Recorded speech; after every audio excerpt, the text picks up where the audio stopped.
Begin transmission. Hello, everybody, and welcome to Outer Rim transmission number 16. I'm here with the full crew tonight, as always, with Milton and with Ben. How was your week, guys? My week was good, man. Just a busy week, but other than that, I can't complain. I'm ready. I'm glad to be here. Let's talk some Star Wars. Yeah, Oh what's yeah, going same here. on new My, with you, my my Ben? week was Yep. pretty good and just ready to go. I think this is gonna be a fun one. This should be a real fun episode to talk about. Oh, yeah. So on the docket for today, we have The Mandalorian Season 2 getting a whopping 24 Emmy nominations. We're going to talk about the return of that crazy title for the behind-the-scenes Mandalorian, which is like Disney's Gallery, The Mandalorian Season 2 sneak peek, Luke Skywalker, whatever the heck that is going to be about. We got some cool collecting news with Lego and with Black Series, as well as episode number 12, what is this, Rescue on Ryloth. So we'll be talking that at the end. So if you don't want to hear spoilers, that's when we'll let you know that we're going to talk about spoilers for the Bad Batch.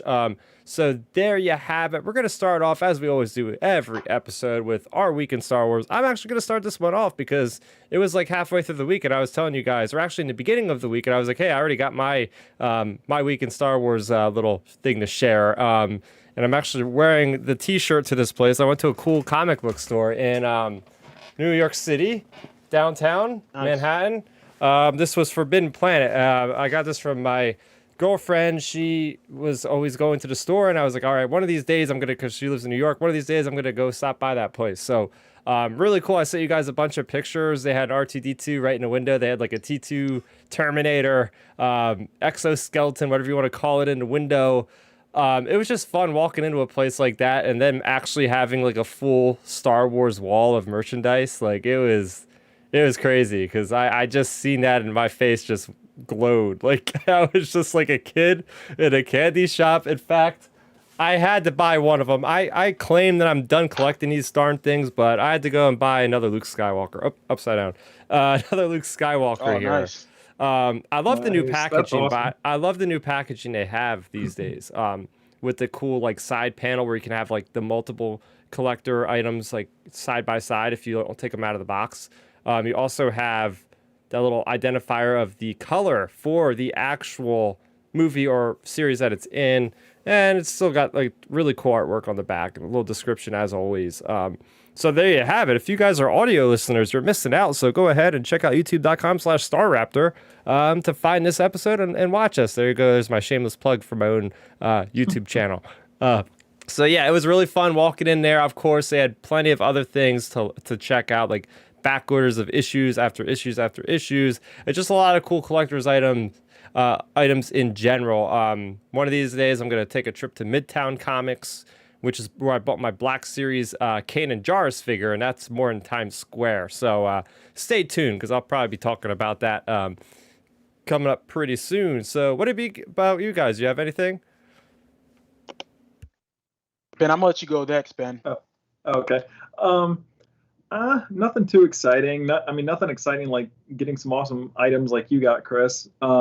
Just played some old Battlefront 2, played some Conquest on there, lost a few planets to the Separatists, and that's about it for my week in Star Wars. Nothing as exciting as last week as finding those vintage pop cans, but yeah, just had a good time on the old campaign and stuff on our old Conquest mode on Battlefront 2, and Oh, that's about what I was up to this week. that's awesome. Talking about Battlefront 2, just man, I always have to say something about that game from 2005. You're talking, right? Yep, Um, Right. yep.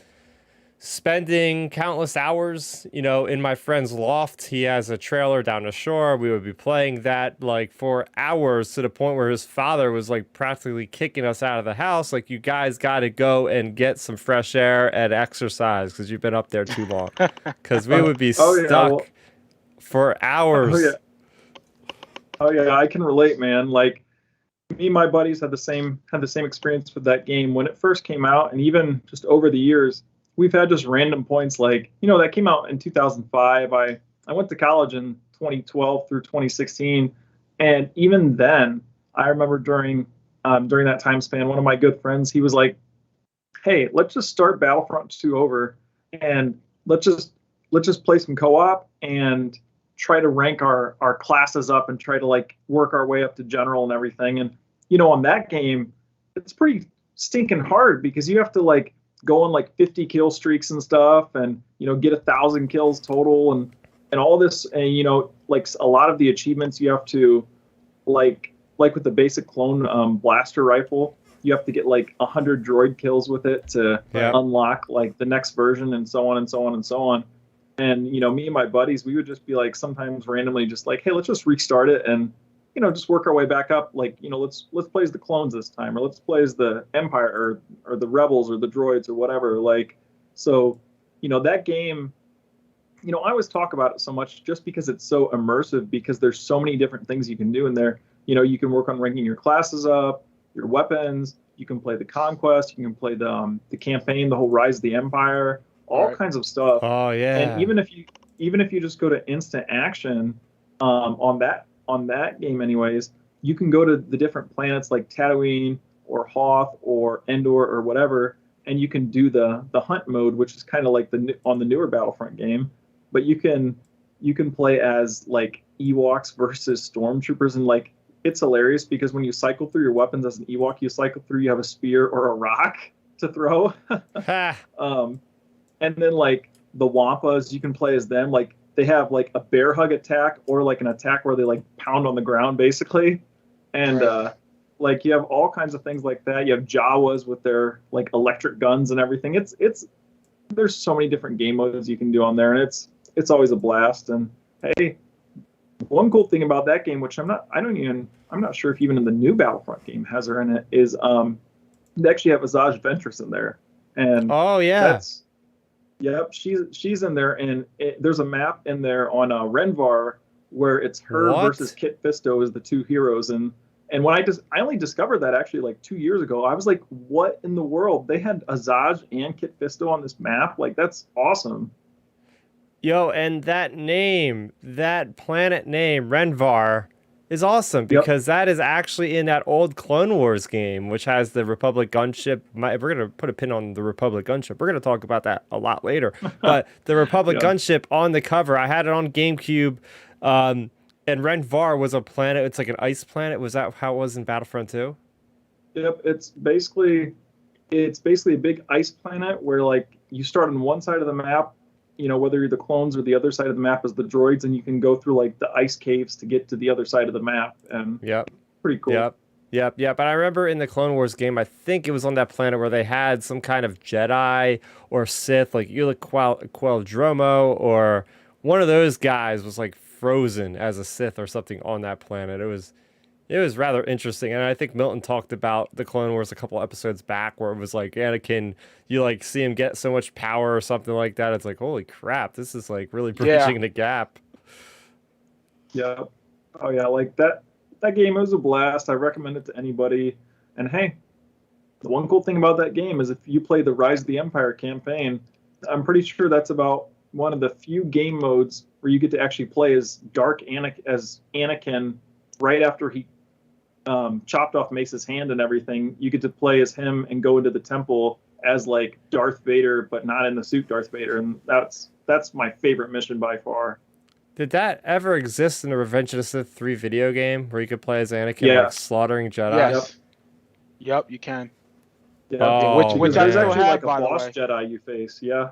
Yeah, you fight because you go into the temple and you just wreck shop. Like you actually got to work your way up the temple, and then you fight. I forget the Jedi's name that you fight, but you wind up knocking him out of the window at one point, and you like follow him like by using the Force. Like it's dope. I still play that game. Like it's fire. Oh yeah. Yeah. What about you, Milton? You have anything of note this week? Yeah. So this is kind of like a childhood thing for me. So I mentioned it last week that I knew I had a ship or a toy at my parents' house that I first got when I moved to this area in like 1998, 99. And so I asked my mom to find it, and she's like, oh, I know exactly where it's at. And it was like in the old toy box. Ooh. So what she found for me was this episode 1 Naboo fighter. Okay, now it's all beat to hell because, I wore it out as a kid. Like it has like one think it has like one landing like thing on it too. If you can see that, it's yeah. And then R2 pops up. Oh, Yeah. So and then like it came with a little Anakin, and the yep. thing could like slide up and down. So, but I remember getting this like one of my first memories of collecting Star Wars toys, and like I got that ship. I took it everywhere. I remember having like a big like kid satchel pack, like Yep. Indiana Jones growing up as a kid, and like having all my Star Wars toys in there, whether it's that ship, Luke, Darth Vader, whatever. But for some reason, I can never get rid of this toy. Like honestly, I think my nieces and cousins have probably played with this toy like for years. It's always been in the toy box. My parents never got rid of it, and I said, listen, I need to show this off on the podcast just to show like, hey, this goes back to late 1990s. Like how badass that is, and that's still intact. So yeah, Yeah. that's my week in Star Wars. More of like that vintage childhood reminiscence. So I know Yeah. people who are listening to this probably can't see it, but yeah, it's legit, guys. Like it's pretty awesome. Yeah, I will say that I love that scale. I don't know if it was Micro Machines that made those vehicles, but Hmm. I used to have a ton of them for like the original trilogy. Like I believe I had like Slave One, All Millennium right. Falcon, X-Wing, and they were just like a really fun because they did come with, like you said, they come with like the little tiny pilots that you could put Yep. in there, and they're just like big enough for like a little kid's hand to like fly around your room with one hand. You know what I Hmm. mean? So it was like the perfect. And I would have like little like dog fights with both hands. You're flying around the house Oh my like god, all yeah. over. Oh, for sure. Oh yeah, they're Loved it. fantastic. I love those. They don't really make those anymore for even the new Yeah, movies. not yeah, they really I don't don't. And I know. know like one of my early memories, and I had to been like around 9 or 10 when this happened, maybe 11, close to that.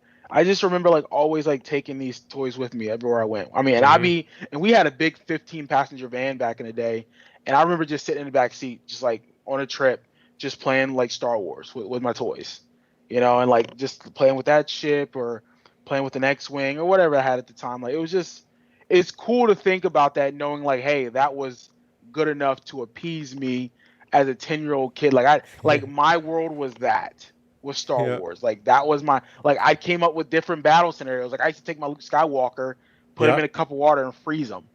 I'm like, Oh. okay, Darth Vader, put him in carbonite. You know what Oh I'm saying? And crap. then I'd melt him down like as the day go on. It's just stuff like that, man. You're like, all right, it's just cool to make your own stories. Write your own little like figure scripts of like how the Yep. movies would go in your head. Yep. So Yep. yeah, this is cool, man. Yeah. I would Yeah, always I would that's always one be of the best playing parts of around. the Yep. toys. Yeah. Yeah, it's that whole idea that George Lucas had, the brilliant idea of why Star Wars is as popular as it is now, is because he was forward thinking enough to bring the merchandise to a whole nother level of detail to be like, hey, now that the movie's over, back then, you might have to. I don't even know how long after a movie came out you would have to wait for like a VHS or, well, VHSs didn't exist back then. Right, so like you would have to just be like, watch the movie, I suppose, and if they ever re-released it, watch it again.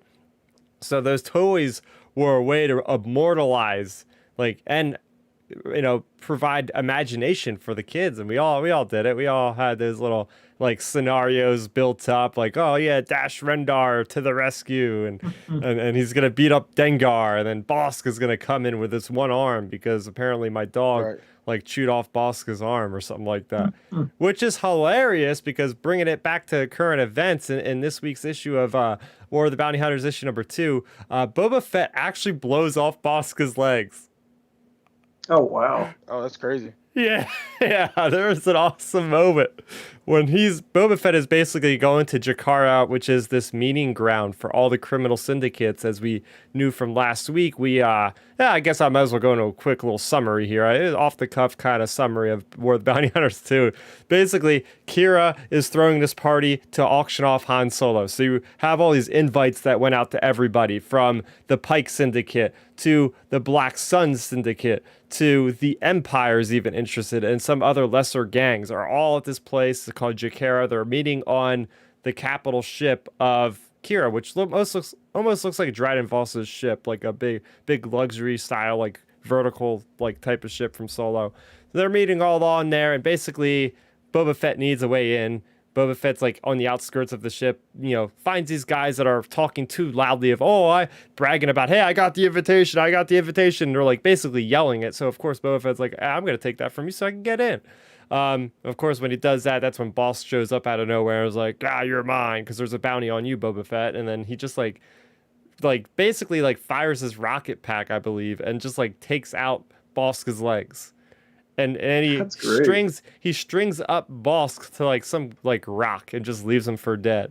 But the thing about Trandoshans is that they actually regenerate their limbs. That's like what they're renowned for as like the Oh, lizard wow. people. Yeah, because the Trandoshan in the High Republic, his name's Master Skier, he actually got his arm taken off like by the Nile in a battle, and he's just slowly like it'll grow back eventually. I guess their species probably lives like multiple centuries or something, because like he didn't even really care. He's just like, yeah, it kind of sucks, but it'll grow back. And I guess hey, guess what, if we see Bosk in freaking Book of Boba Fett, don't be surprised if you see him with cybernetic legs. And I think that would be Hmm. super cool, and like most people probably wouldn't even know why the hell he has those legs.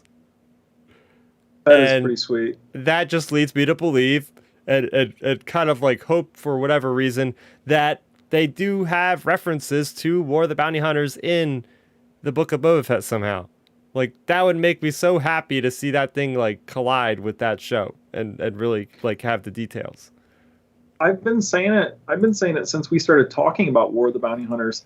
I think it's inevitable. Honestly, I think it's gonna connect, just because you said it ends what, in middle to end of October, which is Mm-hmm. only a month, or a month and a half, only 6 or 8 weeks right before Book of Boba comes out. Like, Yeah. it's a perfect lead up. I feel like it's inevitable, honestly. Yeah. Yeah. It really is. So yeah, the War of the Bounty Hunters event trudges along, and I don't mean it in a negative way of saying trudge along. Actually, it's very exciting, and all these issues that are coming out are very cool. Like apparently Dr. Aphra makes a deal with Boba Fett, because Boba Fett ends up basically what happens after he deals with Boss, because Boba Fett takes one of those people that were gloating about having an invitation. He takes like one of their disguises, which of course has a hood.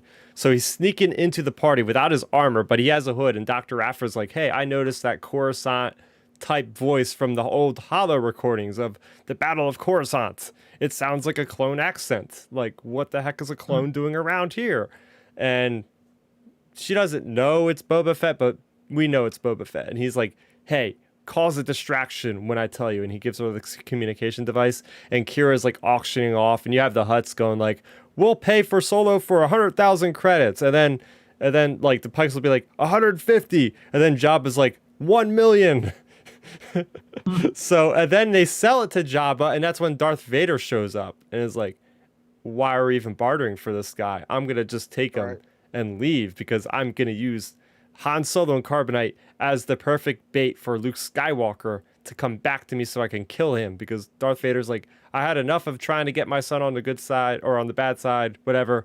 I'm going to just take him out. I'm done with this. I don't want any competition for the Emperor, basically. So yeah, Darth Vader shows up at the end and kind of crashes the party, and everybody's like, "Oh crap!" And that's basically how things end. So, pretty exciting stuff there, I think. And we're just so early on with it. There's lots of things coming out on a weekly basis. We're getting this. It's almost Right. like watching Bad Batch. It's like every week, what's happening in War of the Bounty Hunters? Chris, do they ever address like where's Kira been over this time? No, they have not at all. They keep like making just very like nobody knows. Like everybody's like, "Oh, we thought Crimson Dawn was completely destroyed." And Right. but apparently she's just been biding her time. There's really nothing there. It's interesting because if they don't provide that history, I'm just assuming if they don't tell in a comic book, that means it's almost like a guaranteed confirmation that we're going to get her in a show. Because Okay. now we'll put it this way: now would be the time to tell the backstory, unless they have another reason to tell that story somewhere else, which would probably be live action, because we've all seen All right. and we've all reported on everything going on with her being super excited to jump back into Star Wars. Like she's basically asking for the role. Just give it to her at this point. I agree. Yeah.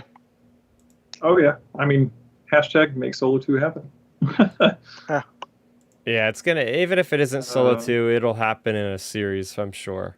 Oh sure. yeah, I'm sure she'll cross over, whether it be the Book of Boba or one of these series, it'll happen.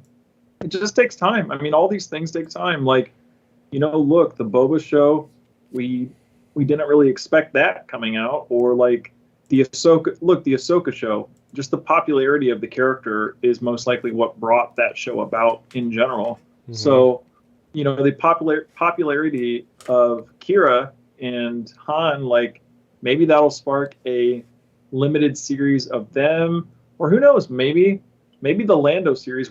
That's another series that's pretty murky at the moment. We don't know if it's animated or live action. So maybe the Lando series turns into like the Lando / Kira / Han series. Oh my gosh, that'd be a twist. Because it's like they're dealing with, Lando after Rise of Skywalker, but then they're dealing with the Lando that has the connections with Kira and Han in that era before A New Hope. Like, whoa, that would be killing two birds with one stone. Something that a lot of people want to see, like what's happening after the sequel trilogy and what's happening in that big span of time, Yeah, so I'm thinking. Man, oh man. But speaking of TV, I mean, heck, Disney Plus is off to a great start. Even without just talking about Mandalorian, if you look at Disney Plus, what they're racking in with their nominations for the Emmys, it's huge. Like, there's no denying that this is on par with some of the best things we've seen from Netflix, as far as like accolades going to one network service. I think I heard something like I don't want to actually say this out of turn. There's got to at least be 30 something nominations, I would assume, for Disney Plus, because WandaVision got several. WandaVision for limited series, WandaVision for like lead actor and lead actress in a limited series. Plus you got Falcon and the Winter Soldier, which has like some accolades going as well. But what we're here to talk about is Mandalorian season 2 receiving a whopping 24. I wanted to say that would be the most for any show this year at the very least, but it is tied, as Ben said, for what is it? The Crown. The Crown. That's a really, really good show as well. If anyone hasn't checked that out. Yeah, so that's the Netflix show, right? Yeah, that's pretty much. Long story short, it's pretty much like a James Bondy type show. Basically, if you would really generalize it, it's basically a James Bond show. Okay. Oh, okay. So it deals with like the current times in the UK, I'm guessing. Yeah, it's like a UK based show. Like, yeah, it's like the UK Secret Service, and you have like the main guy like going on missions and stuff. So it's really, really good. Yeah. So I'm gonna take a moment to literally list every single accolade this show is nominated for here. So the first one, we'll talk about some of these in more specific detail, why we think they deserve the win. First of all, outstanding drama series. I think that's the second time for the series. I think season 1 was also nominated for that as well. We have outstanding supporting actor in a drama series with Giancarlo Esposito as Moff Gideon. We have outstanding guest actor in a drama series, Timothy Oliphant as Cobb Vanth. Plus, they have a second nomination in the same category called Weathers' Grief Cargo. We have outstanding directing for a drama series. That is Chapter 9, The Marshal, and as Jon Favreau, the showrunner himself. We also have outstanding writing for a drama series. There's 2 nominations on this one. We have The Mandalorian, Chapter 13, The Jedi. Dave Filoni getting his, that might be his first Emmy nomination, if it's not for the Clone Wars, maybe. We also have one for Jon Favreau. That is the last episode, Chapter 16 of Season 2, The Rescue. We also have outstanding production design for a narrative period or fantasy program. We have outstanding casting for a drama series, outstanding cinematography for a single camera series, half hour, outstanding cinematography for a single camera series, 1 hour. So they're making that specific right there. It's interesting. Outstanding fantasy sci-fi costumes, outstanding single camera picture editing for a drama series, outstanding period and or character hairstyling, outstanding prosthetic makeup, outstanding music composition for a series, outstanding sound editing for a comedy or drama series, outstanding sound mixing for a comedy or drama series, 1 hour, outstanding special visual effects in a season or a movie, outstanding stunt coordination, outstanding stunt performance. What the heck, guys? Like, I just read through that list like a robot, and I just can't believe that a Star Wars project has pretty much nailed every possible award that it could be nominated for, Right. besides like lead actor and lead actress weren't in the running for The Mandalorian. But we know it's such an ensemble type of series that it's difficult. But let's just start with the first one here. Like I said it off the top, outstanding drama series for the second year in a row. It's not like they were just giving it for the first season because it's the new hot thing on the block that was like really, causing waves with the whole way they shot it with the volume and everything. They've actually stepped up enough to the point where they're nominating them as outstanding drama series for the second year in a row. That really definitely sees it as not just a trend for me, as like, okay, this thing deserves to be up there with the best of the best, because you look at the other nominees and it's pretty stiff competition. Yeah, I mean, look, let's be real here. The Mandalorian isn't trash. Like everyone loves that show. Now yeah, you have your hardcore fans who might be a little indifferent to it, but the show is not bad at all. Does it have an episode or here or there that's kind of yeah, but we've gotten over that. It's consistently consistent, where it's well written, well shot, well acted. So I'm not surprised that this whole entire series got another Emmy nomination 2 years in a row.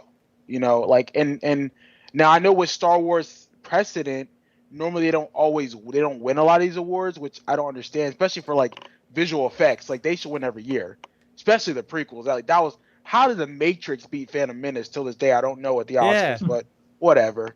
But yeah, like that history does say they probably won't win, but at the same time, a lot of these things, these categories that they're nominated should be winning. I mean, I'm sorry, I haven't seen half of the shows that are probably nominated elsewhere, but after watching The Mandalorian the last 2 years in a row, I mean, it's a show that you can't take your eye off of.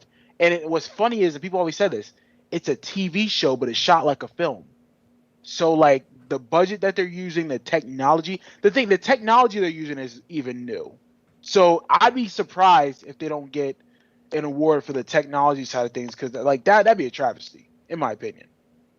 Yeah, they are trailblazing when it comes to way things are shot, being able to save the money from not having to fly all the equipment all over the country. I'm sure it really saves a lot of money. Of course, the research and development for the thing took a while, but now that they have that down, they're able to just methodically move in, have a series shoot for a couple weeks, move another series in there, and now we know they have multiple volumes throughout the world. And I know they just finished building one in the UK.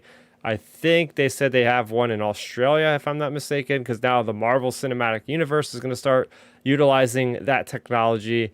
But it's just really cool because I'm used to seeing like the movies, right? The movies always get those nominations for the music by John Williams. Like, and I'm talking to recent movies, like with the sequel trilogy and all. They'll get nominations for visual effects, a lot of the times for like sound mixing or editing, and maybe like editing itself or something like that, but that's about it. Usually it's like 3 or 4, and I'm pretty sure that none of the recent movies actually got any awards. But then we look at The Mandalorian and it just like blows your mind because they just come swinging with like all these awards. Like, holy crap. And it kind of like, I was scrolling through this list and it kind of got me like feeling sentimental, because I'm looking at things from like Dave Filoni and Jon Favreau, and it's like, holy crap, like we see how far these directors and these writers have come like through their lifetimes, and now they're being recognized with some of the best creators on the planet, and it's a Star Wars property. Like, usually it's like these science fiction or science fantasy things, people don't take them seriously. I think for like the when you're looking at the best of the best for film and TV, it's like, oh, that's just a science fantasy thing over there doing its own thing. But now it's actually, being recognized with some of the best of other things, like you said, the Crown and some other series.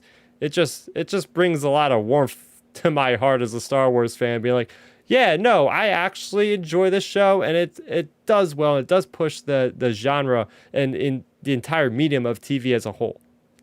Right. No, and me even like talking about Filoni and Favreau being nominated, like I'm not shocked about Favreau, because look what he did with Jungle Book and Lion King. I mean, he's been doing this, even with Iron Man. Like, he's been doing this for the last 10 years, and he's honestly, and this might be blasphemy to say, and I don't mean it in that way, but just how George Lucas was changing the genre of filmmaking, so is John Favreau. Like, with whether it's Iron Man or with Jungle Book or Lion King, like the way you take those realistic type photographs of animals, of environments, and blend them together with computer technology and make it look so real, it's amazing. So I'm not surprised that Favreau is being nominated. I am happy that Filoni's getting his due now, because he's always been in that animation universe, now trying to transition over to live action. So Yeah, right? Like, this guy has just gotten his feet wet with writing for live action TV, and he's already getting one of the best accolades you can get, is the best writer for any TV. You know how many TV series are made in a year? I feel like that number expands year after year. Even with a COVID world, we're still getting all this content out consistently and so frequently that you're watching one thing on Netflix, and the next week there's something else that everybody else is talking about already, and it's like just such a large amount of TV, more than ever. And there's like, now, what is it, like for each category there might be like 5 to 6 things in each category, and we're actually seeing it being on the top. It just still blows my mind. Oh yeah. When it comes to this show, it's crazy just to see how impactful it is across all cultures, across all spectrum of people, whether their ethnicities or age ranges or anything, just everywhere. Like, The Mandalorian has impacted just everywhere. It's literally a phenomenon. I mean, look at, from day one when we had Grogu introduced, boom, like the internet exploded, and the internet still hasn't stopped because Grogu is that big. And then, this show rolls over into season 2. Season 2, like you said, gets all of these different Emmy nominations. And, of course, they've gotten so many in bulk. But the important one, of course, is getting the best drama series nomination. Like, that's the important one. And that's great that they got recognized for that. And then you have, like you said, with Favreau, it's great seeing him get nominated. But, you would expect that. To me, honestly, Chris, when you were reading those nominations, I was surprised to hear Filoni was on there. Just because, think about it, he's came a long way in his Star Wars career, from Sky Guy to getting nominated at the Emmys. Like, that's a big jump in my opinion. And I mean, he's even made really big strides in this series as a whole, from his episode he directed last season where Boba Fett was at the very end of it on Tatooine, to his episode now with Ahsoka. Like, he really made big strides as a director of a TV show episode. So like, that was really impressive that he got nominated. I hope he wins, because he deserves it. And the big thing with this show compared to the other shows nominated, like, say, like you have, just in general, like The Crown, or like the other shows nominated in different categories, like Falcon and Winter Soldier or WandaVision or whatever, Star Wars, I feel like, crosses those cultural and age and ethnicity barriers more than the superhero shows do, in my opinion. Because the litmus test, I feel like I always joke around about, is like, can you walk up to like an older relative, like a grandparent or a great aunt or uncle or someone like that, be like, hey, did you watch WandaVision? And most likely they'll be like, what's that? But if you say, hey, did you watch the new Star Wars show, The Mandalorian? There's a really good chance they probably watch that, because Star Wars is, it's an event. It's not just another thing, because, Marvel, DC, like, sure, we all love those properties, but those properties, they get pumped out all year round for whether it be movies or shows. Like, sure, Star Wars, we're getting it more now, but still, when Star Wars is on, whether it be on Disney Plus or in the theaters, it feels like an event. And The Mandalorian was literally an event week to week to week, starting from the first episode with Grogu in season 1 to the final episode in season 2 with Luke. It was amazing, and I can't wait to see where we head with this show. Yeah, I want to give some more recognition to some of these actors specifically that were also nominated. So starting with Giancarlo Esposito, guest appearance, or not a guest, so he's actually a supporting actor. What am I saying? He might have been nominated as guest appearance in season one since he was only in like one basically episode. Yeah. But seeing him, come into play more throughout season two, seeing what his character is about, seeing more of the viciousness, but more of the cunning nature of him. This guy, he always deserves the award for whatever he is in. Whether it be in the new Far Cry game that's coming out later this year, or as the guy in Gus Fringe and Breaking Bad, he Yep. just kills every role he's in. It's awesome. He's phenomenal. Yeah, he's just so. He's got like the friendly face, but then when he starts speaking and he wants to get under your skin, it is so bad. It was really fun seeing Cobb Vanth as outstanding guest actor in a drama series. I love this freaking character. I hope the fact that we got this kind of accolade for this guy, even if he doesn't win the award, I hope he shows up later in Star Wars, because a freaking book character pulled from the Aftermath trilogy, such an obscure character, like the way he pulled it off was so good. It's such a likable character. Just reading this, I want to go back and watch episode 9 or chapter 9 of Mandalorian, because that was such a great episode. You watch that episode, and it's also the same episode that is being nominated for Jon Favreau with directing that episode. It's just such a from the beginning to end, you get that clear story of where everything is, and it all works as like a standalone story, but it does, as we know, at the end build into something greater. But just that kind of cowboy attitude. Of course, he played a cowboy in the Deadwood series on HBO, so he fits right in with like that Western vibe of what really makes up a lot of Star Wars. So yeah, great stuff there. And of course, Carl Weathers, that was another fantastic episode he was in. I was hoping to see him in more episodes this season. Maybe we'll see him more in season 3, or maybe in Book of Boba Fett. I feel like he could show up in Book of Boba Fett. Did it say which episode he got nominated for? No, but I think he was only in the one episode, wasn't he? The prisoner or the siege? Oh yeah, the siege episode. I think he was. Yeah, I think he was just in that one. Actually, now that you say that. Yeah. Well, which is great because he directed that one. Oh, that is right. Yeah, that's the point I was going to make, is he got nominated for his episode that he directed. Ah. Interesting. Very interesting.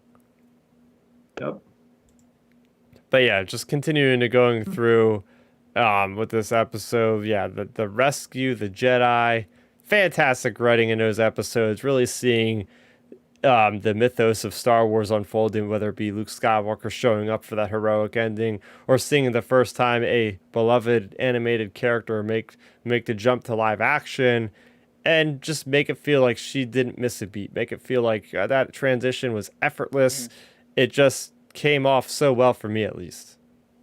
I was about to say, like, I feel like that's one thing about the show that they're doing a really good job, is bringing some of these animated characters and their personalities into the live action. I think that's amazing. And again, you hire an actress like Rosario Dawson to execute that role. Now I know a lot of people are like, "Hey, bring on what's her name? Who's the voice character for her?" Ashley Eckstein. Ashley Eckstein, yeah. Which, okay, I understand that, but Ashley ain't known to be doing live action roles. She's a voice actress, and some people probably don't know. Like, some people do better at voice acting compared to live action in front of the camera. So be it. Yeah. But I think you're telling a not completely different story, but you're getting a different vibe with that character. So you have to put it on the page appropriate. It's like people say, not every comic book frame works for a movie. So do you honestly think we want to see Wolverine as a short 5-foot guy wearing a yellow spandex outfit? No. I mean, if they do it right, great. But it doesn't translate unless you adjust it to live action. But my point is, go ahead. Oh no, I was going to throw in there. Hey, right in our universe, to throw into your points you're making. Do we want James Earl Jones to be in the suit for Darth Vader? No. Like, exactly. You're right, and that's a good point, because, like, again, and like I said, I think even just looking at the listed actors that I'm just looking at The Mandalorian, The reason why this show works is because they have talented people in these roles, and clearly the writers are writing this stuff, but these actors have to execute it and make it believable. So whoever was nominated and for the Emmys as actors or supporting actors, like I'm not shocked. I mean, because I'm telling you, if you go and look at the list of people in this show, you're going to be like, okay, these are heavy hitters.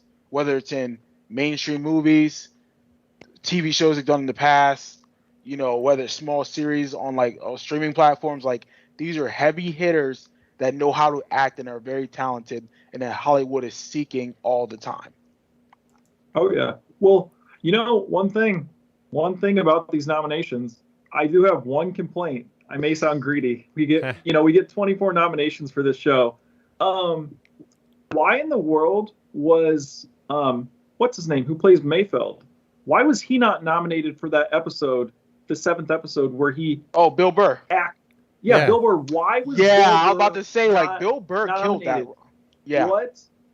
In my opinion, that was the best acting performance of the series. Like, nothing against like Oliphant or John Carlos Esposito or Carl Weathers or anybody, but I think Bill Burr had in that one episode has had did the best acting out of any of the characters, like even from Pedro Pascal to anybody. Like, I think that episode with Bill Burr, like his acting, I feel like was better than anybody's for the entire series. And he didn't get nominated as a guest. It's like, wait, like other than that, I'm totally good with all the nominations. It's just like, where's Bill Burr? That almost makes you think, like, is it just because it's a comedian mainly that they're not gonna, nominate him? But that's craziness though, because which is crazy because after you just said, Ben, going back and watching an episode, and even remembering like what his story was at the time, knowing how he has a character, he was so traumatically scarred still, and he came off at first as like a prick, and you didn't like him, and he thought he just was an asshole.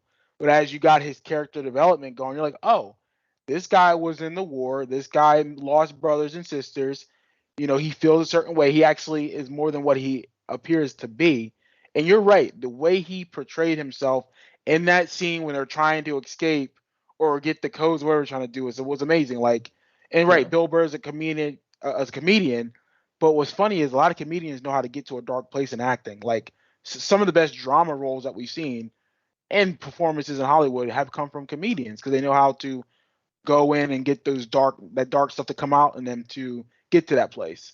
So, yeah. I mean, look at Robin Williams, one of the greatest actors of all time, stand-up comedian to start out. But hell, when he did drama, boy, can he deliver? Oh yeah. Yeah, you have many actors that travel between the different genres, and it's amazing how they could just like turn one side of their creative brain off to do something else, and it just works so well. And I wasn't throwing any shade at all to him when I said, oh, maybe it just comes because I think he's in comedy. Like, it's awesome that he could actually act in that manner. To be like very striking. And the fact that they talked about something that was first introduced in the Shattered Empire comics and Battlefront with Operation Cinder, I like stood up in my seat a little bit more. Like, they actually did that. They actually threw that little book reference in there. Like, come on. Like, this is why the show is so great, because it can do that, but then still appeal to the mainstream every time. Speaking of The Mandalorian, we're going to transition over to another announcement made on StarWars.com. And we are having an extension to Disney Gallery, The Mandalorian Season 2. And we're finally, because this was noticeably absent from the first time they put out the Season 2 documentary, getting that whole part about Luke Skywalker. It's funny that it's taken them this long, because how many months has it been since that episode? It's been at least 6 months at this point. And they're finally like openly talking about Luke Skywalker. I remember that Monday after the episode, we were all just like refreshing Star Wars' Twitter to be like, where is that awesome Luke Skywalker, Mark Hamill lookalike poster of him? There was even mock-ups of like, photoshopped versions of people making like the Luke Skywalker poster, because every episode we would get a character poster that following Monday. And like Lucasfilm, up until now, I don't think ever acknowledged that Luke was in that episode. Like they must have like a 6-month embargo on it. Like, oh, we don't think people are ever gonna like finish watching a show until like 6 months later. Then we can openly talk about it. So I think that's a little bit ridiculous on their part that we're getting it so far out. But I guess, better late than never, sort of thing. But I am still Well, curious. Like, go ahead. oh well, no, I was gonna say my, excuse me, my thing with it, the reason why it took so long, again, like you said, I feel like it should have been maybe a little bit earlier, maybe a couple months after. But the reason we didn't get it right away was because a lot of times, with a lot of these behind the scenes documentaries, I'm not sure with this one exactly because I didn't look too much into it, but a lot of times these studios aren't the direct makers. Like this, it may have not actually been the people at like Disney making this specific documentary. Like a lot of times they'll they could potentially outsource it. Well, like now, like Disney, they own National Geographic. They could have potentially had some of their people mock up this documentary. So maybe they just didn't, want the Luke stuff to leak by, somebody who wasn't inside, on the team, basically. Yeah. Well, I'm going to play devil's advocate on that, okay? Because it's mother effing Luke, all right? And we all know we lost our minds when Luke popped up wrecking shop. So and it's not like they didn't know this was coming. Hell, they had Luke planned probably the year before they even wrote season 2. So you're telling me you couldn't have this documentary ready to go like a week after it came out? Like, I'm sorry, because I know after we got on I remember we talked about this episode, like whenever he showed up, like how excited we were about Luke showing up and how badass he was, and how we were like, oh my God, I want to see more Luke. Where's he been in those 30 years? Now that we got this version of Luke Skywalker and what the fans have wanted. So my thing is, Lucasfilm and Disney, you kind of dropped the ball. Now I'm glad we're getting it now, but you guys should have capitalized on the momentum you had. Because we all enjoy the behind the scenes of Star Wars making. Like, we all love that stuff. And even this first season, were they releasing those behind the scene videos for the first season of Mandalorian? Yeah, second season was all at once. I couldn't remember, but like I know after it was like 8 of them, and I remember watching those, I'm thinking like, this is amazing. We need more of these. Like, I love that behind the scenes footage. Even like, this ain't my favorite movie, The Last Jedi. I still watch that documentary and I'm like, okay, it's not bad, but it's a good documentary to watch. And it's like, Disney, the nerd fans out there will eat this up. So just pump it out. But like I said, maybe they wanted to wait for a reason. Maybe they had the reasons. You might be right. They do outsource it, Ben. But I'm just like I said, I'm going to play devil's advocate. Disney, you dropped the ball, but luckily you're making up for it now. Oh, yeah. Well, now with this, though, interesting little thing. I'm not sure if you guys caught. Mark Hamill got interviewed. I think it was today or it might have been yesterday. But he said he was actually sworn to secrecy on it. Like, he literally could not even tell his family. Like, he was just having to just leave and be like, hey, I'm going to work. Like, he could not even tell, like, what he was doing. Like, nothing whatsoever. Like, he literally was just, he couldn't tell anybody that he was working for Star Wars whatsoever. Like, he was in, total secrecy about it. And the interesting tidbit about it was he said he's still sworn to secrecy. So, like, could that be potential just foreshadowing for maybe more Luke down the road? Which I wouldn't be against at all. I mean, the more the merrier. Like I said, anything with Luke, anything with Prime Luke, we're all going to eat it up. Because again, we haven't seen enough of Prime Luke and him trying to rebuild the Jedi Order. That's where I think Star Wars is lacking. Now we've got some comic books and some books, but like, I'm sorry, I love to read and listen to audiobooks, but I want to see it. Like, I want to be able to be a kid watching it. So for them, if he's still in secrecy about his potential role in Star Wars, okay, maybe that's a good thing. Maybe that's foreshadowing that Disney, okay, we're going to kind of right that ship and bring him back and maybe do like our own little miniseries with him, which would be fire. You give me a 10-episode miniseries of Luke wrecking shop, I'm good. That's all. I'll be happy with that. Yep. Yeah. Well, I mean, I completely agree. I thought I heard, though, like, this was not... they had to do this quicker than they expected with the Luke stuff. I heard from... It was a reporter or something, like, if they had more time, it might have even looked better, but I think they were still, like, under the gun. They were like, hey, can we do this? Yeah, we could pull this off. And it wasn't like they had, like, a year or something to do it. So they were a little bit less on time. So it makes me wonder, like, if they had the ample amount of time to actually produce something, what would that even look like? And that's the Right. whole concept is like, hey, do we want to have Luke going forward? I know a lot of people out there were not happy with how he looked. I know a lot of people were like, oh, Right. this is like that valley effect or whatever they call it. Oh, the Hidden Valley, I think. Deep No, fake that's stuff. whatever. There's a Yeah. certain term Yeah, I for don't know. Yeah. Oh, But the like, Uncanny Valley. uncanny Uncanny valley. Valley. There yeah. you go. But Chris, even that though, like they can fix that in post production. Like they can fix it now. They can always again, Lord George Lucas has shown us that not every his project will never complete, and he always redid them or he True. always worked on them and re-released them. So again, Disney, if you want to make it an event, oh, let's work on Luke Skywalker's appearance in the last finale. We'll make that an event episode, plus with like an extra 10 minutes of footage that we've never seen before.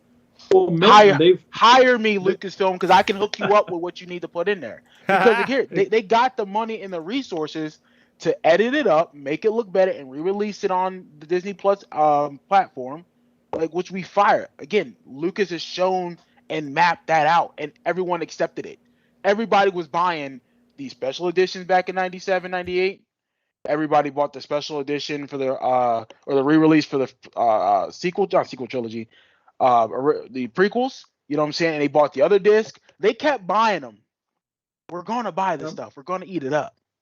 well, Milton, they've already shown it is a precedence in this series. They've already shown they can go and edit things because I think might have been this season actually. It was in one of the scenes where John Carlos Esposito, when he was talking to the female Imperial officer, and like the background or whatever in like one of the corridors, if you guys didn't see this, but there was a guy in jeans. That's like right. it was one of the Yeah. camera crews, but he's edited out. They totally he's gone now out of that scene. Yeah. So like if you can cut out an entire human, you can fix Luke's face.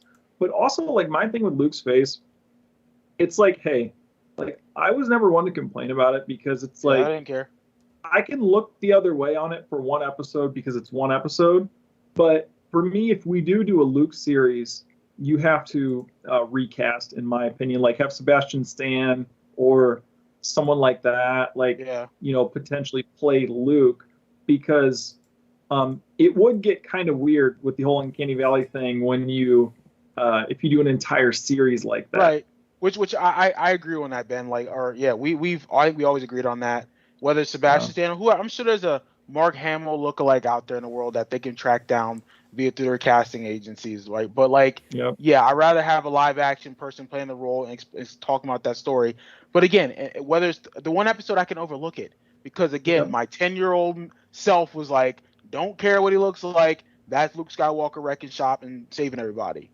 That's all that matters. Like, capture us again, Disney. It's there. We want it. Yeah. If you've done it so far with your with your MCU shows thus far that you've released, you've gotten the audience to now buy in to your Phase 4 component of what you're pushing for. You can do that with Star Wars too. We will accept it if it's good. Yeah, I think when it comes down to the uncanny valley, for a lot of people, if they know that character can't look that way anymore, if they know the actor can't look that way anymore, their brain is already thinking in the background, like to critique what's wrong with it. Like they're subconsciously they can't accept it, no matter how good it looks. Like some people's brains are wired that way, I believe, to like, okay, Mark Hamill is obviously in his 60s now.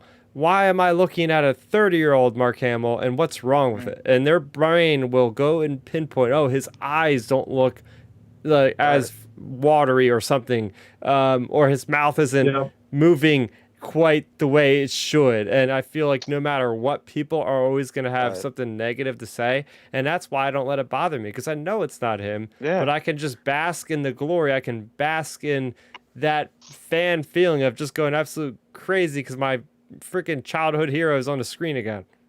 Yeah, yeah. And that's the thing, like too, like freaking Marvel does it all the time. Michael Douglas is like 70-something years old, and they made him look like he's prime 30 or 40-something-year-old Michael Douglas back in the freaking late 90s or late 80s. He looked good in Ant-Man at that like 5-minute scene, whatever they did with him. looked awesome. I was shocked that they made him look that young. And again, Michael Douglas ain't a young pup. So they got the technology to de-age real life people. Now again, you're right. They rush Luke, so be it. Again, you can fix that. Like those same fans who can't get it out their heads that hey, that's gonna bother me. I'm gonna critique it, whatever. Get over yourselves. Okay, that's Luke Skywalker. Again, I would be totally fine with you guys if they try to use that for a full 10 episode series. I'm like, no, no, no, that's Yeah. not gonna fly because it'll be very distracting. So recast it like Ben said. Let us write the scripts. We got this. I'd rather Oh them yeah, just I mean, yeah. oh yeah, no, I was just gonna say, yeah, I mean, I think whenever we get Luke, if we would get more of him, it just depends how much we will. I feel like there's a chance, like, because they're listening. They're obviously listening. Like, look, fans got hyped about Boba Fett. We get a Boba Fett show. Like, they're listening. I feel like a lot more now after a certain movie that came out during the sequel trilogy. I feel like they're listening, and I think we'll get more Luke at some point. I mean, we have to, presumably. Like, how else is Grogu getting back to Mando? Like, I mean, Right. we're gonna see Luke at some point. Just But use them like they did your boy Tarkin, like because yeah, Tarkin, I mean, they did not overexpose him in Rogue One. I thought the way they shot him in the lighting, and the way because you can definitely tell they worked on that for a while clearly, but the way they used him and didn't overexpose that character worked perfectly. yeah. Like Oh, for sure. I mean, you have him. He's a great example. Like he works perfectly. Now, in my opinion, Leia does not work at all oh in yeah, that she movie. looks claymation. Not all. She looks horrible. But but when it comes to Luke, like you just have to recast, in my opinion. If you're gonna do like a series, or if he's gonna be like a recurring character, like 5 episodes or something out of 8 or 10 or whatever, like you're gonna have to recast. But if you just do like a one-off episode, like we saw, and as long as I still don't understand why didn't they just leave his hood up the most, for the most of it, like because you could have easily done that, and that would have helped out. I feel like to a degree. It just, well, like you were saying, Chris, like the uncanny valley thing, people will pick it apart no matter what, because like you said, it's like the eyes watering. Or the thing is, when it comes to me with the uncanny valley thing, it's not even the eyes, it's the like the cheek area, because the mouth looks like it's the only thing moving, in the cheeks, they look like they have plastic surgery, like they're stuck. Yeah. So like that's the problem with the uncanny valley. But again, this show, we're another year past the show. By the time the new season comes out, like next year or whenever, who knows what the technology will be? Like it's just a matter of time. I mean, look, there's different like rumors and little tidbits. Like Harrison Ford apparently had some like potentially like green screen, like the motion capture stuff or whatever on his face. So like, are we going to see a de-aged Indiana Jones in that movie? Like, I feel like the technology is improving. It's just however they do it. Really, it's just however they, execution is the number one thing.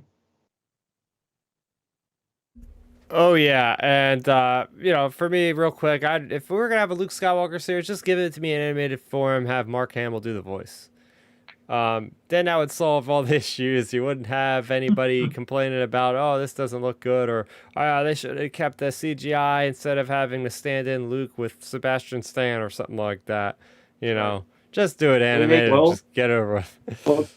Well, Chris, as we always reference on this great podcast here, always referencing the CW, but here's another idea for a Luke series.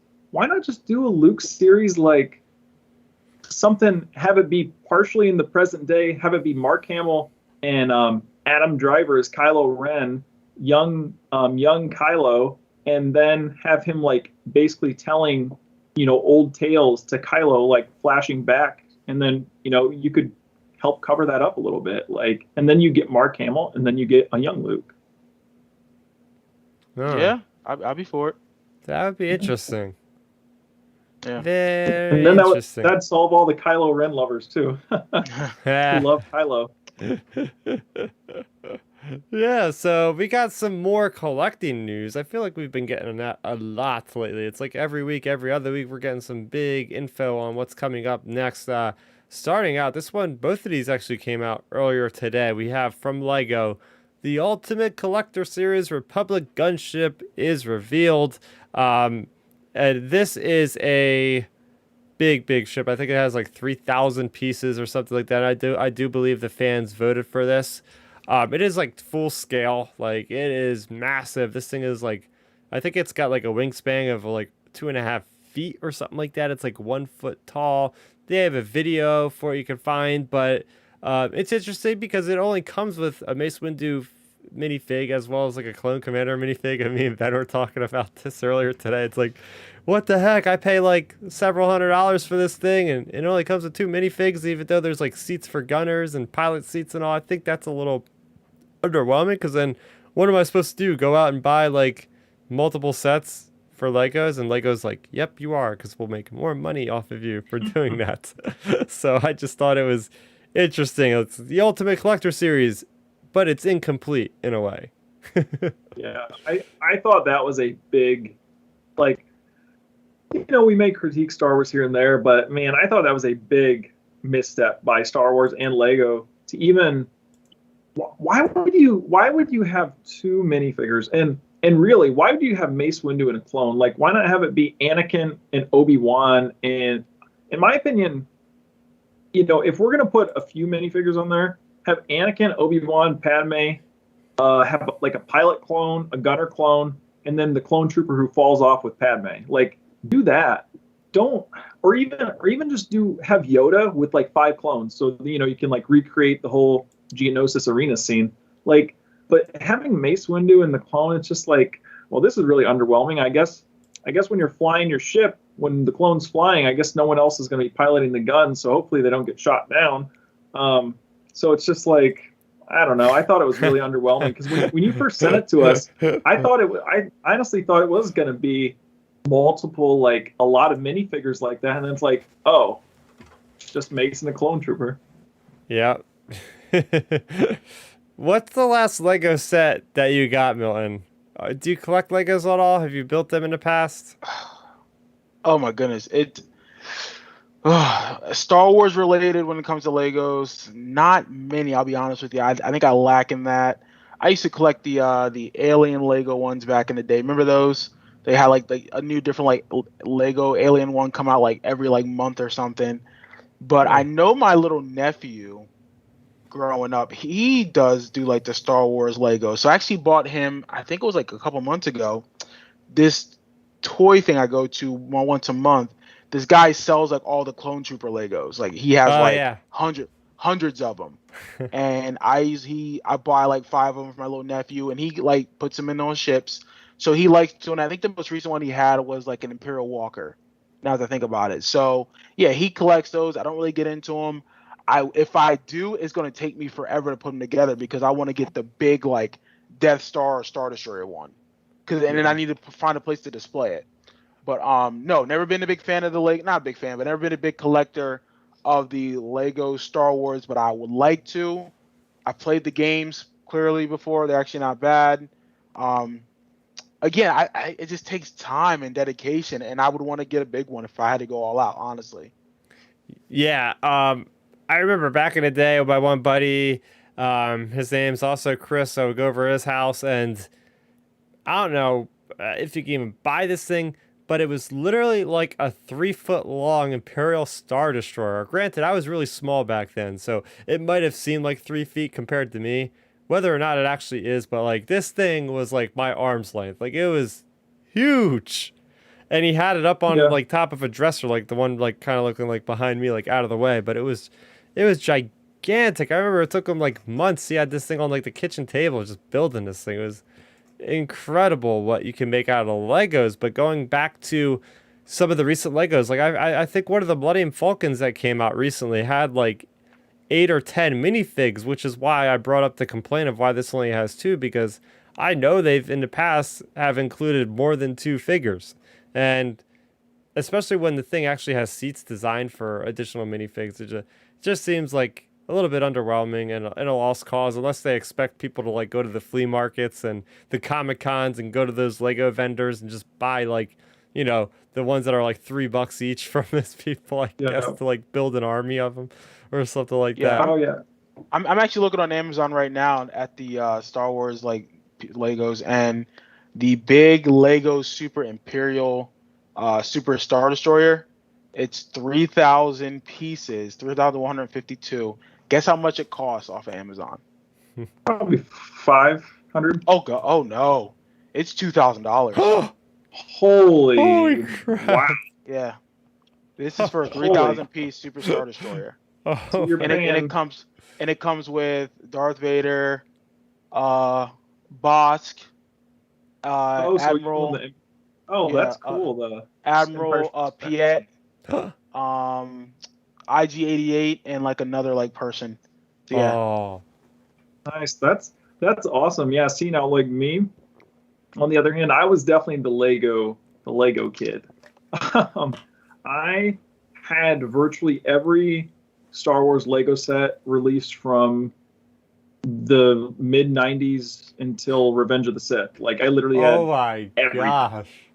Like I had like that was because that was the time period I was like when episode one came out I was only like 6 or 7, so Mhm. I was perfectly in that time period from like 1998 until like 2005. That was like the perfect time period from like from 6 or 7 to like 12ish 13. So like literally for my birthdays, allowances, Christmas, whatever, like it was always Lego, Lego, Lego. And I, like for episode one, for example, I had all the pod racers. I had Sebulba, Anakin, Ben Quadranero, all those people. Like I literally had, and they're full scale like pod racers. Like the parts of the pod racers are probably the size of my mic right here. Like the two parts on them, like they're big pod racers. I had those. I had like the droid ship that comes out on Naboo versus the Gungans that releases all the droids, and that thing came with like 12 droids or 14. Like it came with a bunch of droids that would fold up. I had, all of those. I had for episode two for Attack of the Clones. I had Django's ship. I had Anakin and Obi-Wan's speeder with Zam Welles' speeder. I had the Jedi Oh, Starfighter Obi-Wan flew. Let's think. I had pretty much all the different ships. I had like Anakin, or I had Count Dooku's like weird looking ship or whatever he flies away on after he chops up Obi-Wan and Anakin, like that one. oh wow. I didn't I even know that one had existed. yeah, that whatever that's called, a droid ship, I guess. But I had Solar that. Oh, and Sailor or then whatever. Yeah. yep, that one I had. Oh yeah, and then episode one as well. They had like a Gungan setup where you could have like Boss Nass, Jar Jar. It came with like Padme, and then it came with Qui-Gon and Obi-Wan and two droids on the Stap speeders. So Oh. like you could recreate that scene where Qui-Gon saves Jar Jar. Like there was that, and then for Revenge of the Sith, I had. Oh yeah, and then like I said, for Attack of the Clones, I had Jango Fett ship, which that thing was awesome, because it literally had, launching missiles, I like the have whole that cargo one. bay. I Yep, actually have that one. Yep. yep, yep. I had that one, and then I had for like Revenge of the Sith, I had like all the iconic things from that. I have both the Jedi Starfighters. I had Grievous and Obi-Wan's dual set where it came with Grievous's round bike thing, and then Yeah. it came with the alien that Obi-Wan's on. Uh-huh. I had, let's think, I had the whole setup with where Vader gets turned into, well, Anakin gets turned into Vader. It's the whole like the Mm-hmm. Frankenstein board basically he was on. Like I had that thing. I had, all of those different things. And the crazy thing is, and then I had all the original trilogy stuff. Like I had the Falcon, I had Luke's X-wing, I had like Endor stuff, like with Ewoks and whatnot. I don't know what set it was. It might have been the Endor bunker actually. But I had that. I had the speeder bikes. I had just all. Oh, the AT-AT Jeez. walker. What I had Wedge You and had the Luke's snow AT-AT? speeder. How Yeah, big was yeah, the they had an AT-AT? AT-AT back then. How big was it? It was probably like 2 foot high, I would say. It was good sized. Oh my And then I had gosh. and then I had Boba Fett's ship, like the Slave One, like, and it's hilarious, like looking because even back then I was like, wait, isn't this supposed to be like Django, or like this is Django's old ship? And then I was comparing the two Lego sets, but the thing is, the Slave One ship came out, like probably 5 years before the Django ship, so like the Boba ship wasn't near as like advanced as the Django ship was. So I remember as a kid, I was like, man, like the Django ship is way cooler than this one. But I love the Boba one because it came with the Han and Carbonite minifigure. Um, Oh. so that was like one of my favorite things because like the Boba one, you could load it up and it was like spring loaded or whatever in there. So like when you click it, it would open up and the Han and Carbonite would like fly out of the cargo thing. Um, Oh. and I remember like as a kid, I went and I took like one of the clone troopers' heads and I took it and put it on Boba Fett's head. So, since he was a clone. But yeah, I mean, I had all those different Lego sets Holy crap. growing up, like literally all of those things. And now this is how much I was into Lego back then, guys. So I mean, this was of course back in the day of the old eBay, like when eBay was really booming. So I actually had back then, my dad, he ordered me, when I was a kid, he ordered me for a lot of times just for like little things, like when I would help with chores or whatever. I, like I was joking around, I love the Tartakovsky Clone Wars series, but like back then even, you had guys on eBay, they posted the whole ARC Troop Lego minifigures. Oh wow. Yeah, there's so much Legos, man. I had no idea. You are like a master collector when it comes to Lego. That's Oh, awesome. well, like right over on one of my dressers, I'm off to get it out sometime. But one of my dressers I have just put away, but it's an old Lego battleship. Like all those Star Wars Legos, like I've given away to like younger cousins and things like that over the years. But I have a Lego battleship me and my dad built when I was only like probably 5 or 6 years old. Like I remember that was like the very first Lego set I ever built, and it's literally like a 2 foot long, 2.5 foot long, big like U.S. like Navy battleship, and Oh. I still have that old thing. But yeah, no, I've always been a Lego guy. Like, okay, so to like put a wrap or a summary on my Lego collecting, like I'm not even exaggerating. So when we went over to my grandma's, this was probably 5 years ago, when we were cleaning out her barn one time. So when we moved, we took a lot of our stuff and put it in my grandma's barn. Well, anyways, a lot of my stuff as a kid, we just rounded up a bunch of toys and stuff and put them in like garbage bags and like literally a garbage can. Well, there was a garbage can. I'm not kidding you. It was probably 3/4 full of Legos. That's how deep of Lego stuff. Like literally, like 3 loose bricks, like literally piled, like however high a garbage can is, like like literally that high of Legos. I had like probably thousands and thousands and thousands of pieces, and I was just the Lego guy back then. And I mean, hey, I mean with my Lego experiences, so. This is the power of George Lucas inspiring kids. I was probably, I don't know, 13 years old, 12, 13 years old. This was back when like there was floppy disk back then. So I don't have this anymore. But so I went and I actually took my Lego Star Wars minifigures and I went and I made a stop motion animation movie with my Lego Star Wars minifigures. And what I did is I went and I would like take them and adjust them like millimeter by millimeter by millimeter, and like I literally took like 5,000 pictures of these Lego figures, and it created like What? it created like a 40-second clip. So when I mashed everything together on like an editor, like this is mind you when I was like 12 or 13, like I said, I mashed everything together on an editor, and I sped up the frame rate and everything. So literally, like the characters all moved like seamlessly because I actually mounted like the camera so it wouldn't move or anything, and I would just slightly move the figures. And like I said, I literally took like an entire week, and I just took like 5,000, 6,000 pictures, Oh and my gosh. and it created this little like mini movie of like you saw like Anakin and Obi-Wan's like lightsabers like slow like clashing back and forth or whatever, and yeah, I mean, see, I was movie making with Legos as a kid. How do we get our hands on this footage? Well, it's God, it's long gone now. It was on a floppy disk. I Oh mean, my who knows where gosh. that is? What the hell? A floppy disk could hold a video like that? That's crazy.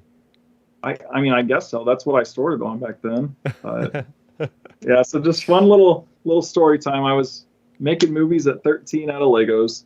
Oh Nice. man. Oh man. Another really cool thing that came out from the HasLabs, those are the guys that put out the Katana Jabba's sail barge. It's a crowdfunding kind of source thing that Hasbro does for like the very big collector centric kind of items. They also put out the Razor Crest, and now they're putting out Jabba's Rancor. So it's crazy that they're actually gonna make this thing a 6-inch scale, because that basically makes the Rancor like 2 feet high and like probably 2 or 3 feet wide. Like, I want to know how the heck they're gonna ship this thing to you. Like, are you gonna have to actually assemble this thing yourself? Probably, like put the arms in the sockets, because that is one beastly, gigantic Black Series that I would definitely want to have. Yeah, I'm assuming they have to probably ship it to you, or like, yeah, probably in pieces or whatever, how they would do it. I mean, maybe there's a preference whenever you order it, how you want it sent to you, because yeah, that's significant. Oh yeah, that's crazy. Like when you messaged us about that, I was like, holy smokes, like a 6 scale. Like, hey guys, hey, there you go, Chris. Here's an idea for you.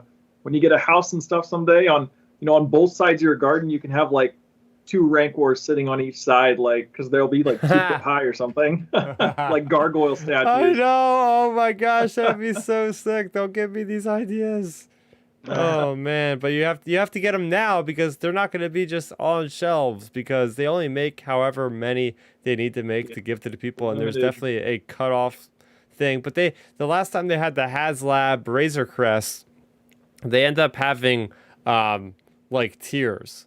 So if they got so many backers by a certain date, they would add like the Carbonite guys in the Razor Crest. They add so many, they would add like an escape pod. They added so many, they would add a Grogu action figure. So I don't know, maybe they'll throw in like an Uga or whatever the Twi'lek's name is, or they'll throw in the Rancor Keeper 6-inch figure. I feel like they could probably do some fun stuff along the lines with that. Yeah, Yeah. that'd be. They should throw in Luke. Oh yeah, I think that's a given. Luke with the bone. They got to give him the bone. Yep. I'm about to say, I think the Luke with the bone, like, clearly has to have the black outfit, because that'd be fire. Like, just the way I'm even visualizing it now, that'd be one hell of a project to have to be working on and to have in your home. Like, that'd be nuts. Oh man, so we have reached that time of the show where we talk about whatever is latest in Star Wars streaming or movies, whatever it might be. This week, of course, we are talking about The Bad Batch, Season 1, Episode 12, titled Rescue on Ryloth, in which we have The Bad Batch coming to save the character of Harrison Dula. And if I didn't tell you already, spoiler alert, so there you go. You've probably already seen it. She's all over Twitter anyway, because Star Wars did not hold back from putting that information out there within like an hour after the show came out last week. But enough being said there.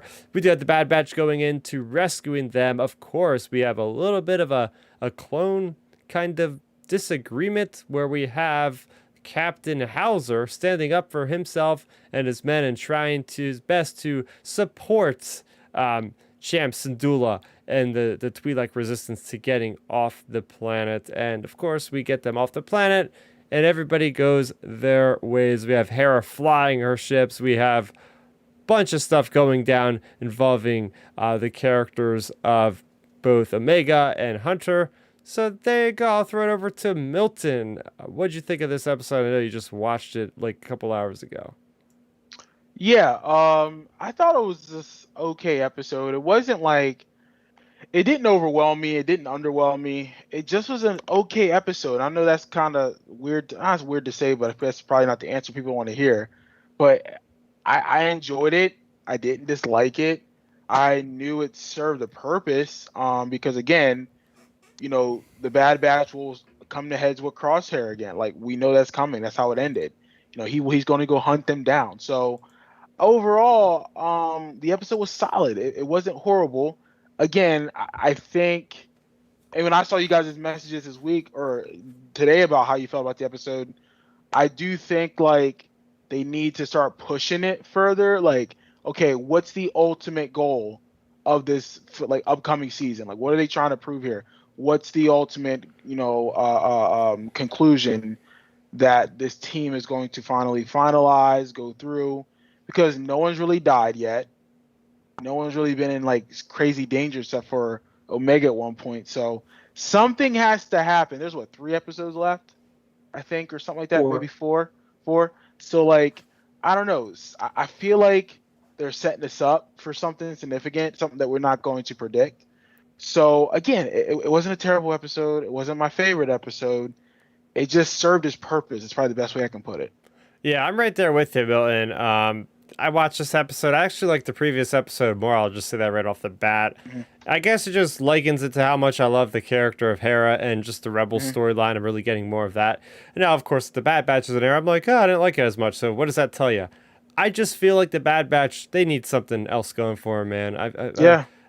These guys got to get more to do because it's just like, okay, here's mission of the week. Yeah, does it tie into the rebellion more with this episode? Sure. But it just feels like the show is, it needs to have greater consequence. It needs to have maybe more than just a two-parter.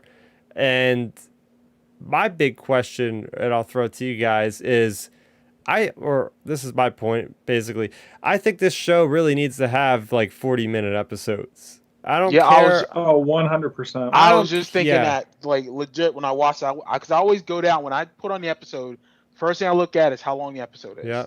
Yeah. And they're all because look, the premiere episode was so good. Yeah. Like it was so good, well written, and it was perfectly balanced, like Thanos would say.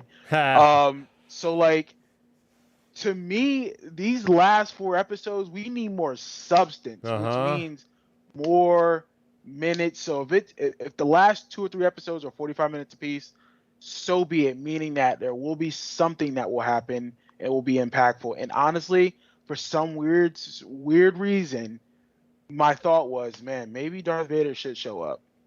Like just because I'm thinking like something needs to happen. Like something needs to happen to this team because it's like they're not lucky during their missions. It's like there's no stakes involved, which is weird because they do rescue people, they do stuff. But even today, I was like, ain't nobody dying, ain't nobody really in danger. I thought that the whole time. Hera's mom didn't. Yeah, I'm like, no one's in danger, because like Hauser walked out. He should have been dead. Yeah, that's a trap, guys. Don't go through that door. Go up this way. And then Hera's mom, oh yeah, we can use that hangar, the private hangar, and they just leave. And then Crosshair happens to miss them. And he's supposed to be a hell of a shot. Come on. Like, to me, it's like, all right, come on. What are y'all doing? So. Well, here's a plot twist for you guys. Sure. As I said, this episode, in my opinion, was much better than last week's episode. But, there's always a but. But, if I will take a second to be not politically correct, so this is akin to, okay, we see The Last Jedi. We have our certain feelings about The Last Jedi.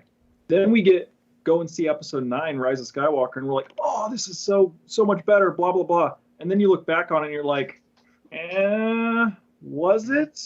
So it's basically the whole thing of, you've been in the desert long enough and you come up on a murky stream of water and you think it's an amazing filtered stream of water, so you chug it down anyways, and you're still drinking dirty water at the end of the day. And that's what this episode was. Last week's episode, that's a great example. You know what though, and you're not wrong. You're not wrong. I mean, and again, like I said it was a balanced episode to where it was and how it served its purpose. But I'm gonna let you finish, Ben. But you're not wrong in that two episodes before that I thought was trash. So the one I mentioned, it got me so down where I was like, okay, whatever that's not that, I'm okay with, you know. Yep. And that's a great analogy. Yep, that's my feeling on it. Is like, it's better, but it's better because we've dealt with so many crappy few episodes here and there leading up to this point, and it was just like, you know, it's better, but I'm still drinking dirty water at the end of the day. So it's just like, again, like you both said, where are we going? Where, like, we have 4 episodes left, and what is going on? And then, like, we talked about it even in last week. You know, maybe Hera would have came with them for a little bit. Maybe maybe that could have been a really cool connection. But she's like, oh no, we're staying here on Ryloth. Yeah. So it's just like, what is going on here? Is this just turning into mission of the week where we're going to look back? I really think wholeheartedly this episode again confirms more than anything. I feel like we're going to get a second season of this show, because if you go and have so many of these type of episodes, we'll look back. Say if this show is only 1 season, we'll look on this episode and we'll look on the season and go, we could cut out 8 of the episodes. Like, they don't really mean anything. Yeah. So like, I don't know. My thing with it, I just feel like, I don't know. It's disappointing because we're 12 episodes in, and it's like cut to the chase, or like, we're going to have to get to a point, like you said, Milton, like, in my opinion, you're going to have to do something big to really, I feel like, bring real people back in, because look how early on in the season we emphasized Crosshair, and Crosshair finally in the last minute of the episode, he's like, can I hunt them? And it's like finally, like, you haven't been hunting them this entire season. What's going on? Thing. It's like, because Tarkin was very much like all about the chips, that clone trooper unit. Like, Tarkin was like, hey, we need to figure out what's going to happen with these chips. We need to figure out, can they be compliant? And it's like, so where's Tarkin been? Like, come on. Yeah, well, that's what I was thinking. It's like, why did my first thought as soon as the episode ended, I was like, wait a second, I thought Crosshair's been hunting them this whole season. I guess we just assumed that. No. I assumed that the whole time too. I was like, how is this new information?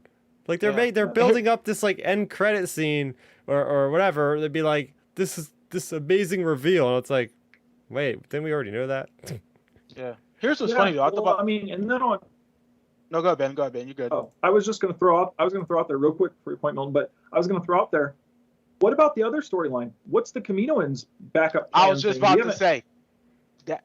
Look, so my thing is, though, Hauser to me presented a huge plot point. Okay, Hauser acts just like the Clone 99 in the sense of how he emotes, how he feels, how he is very much about like valuing human life and doing the right thing. But Crosshair is like, no, I want to kill everybody, and soldiers follow good soldiers follow orders, and the clone troopers, again, they set it up to where the clone troopers now are like compliant, they don't question, they are like badasses.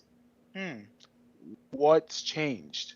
Why is Hauser now emotionally attached to Ryloth, and how is he caring for this kid, and blah, like, how come his chip ain't messing with his head? And like, that's what I'm saying. It's like, what's going on with these chips? Well, because to throw out there with you, hey, while you're making your point, the next episode's title is Infested.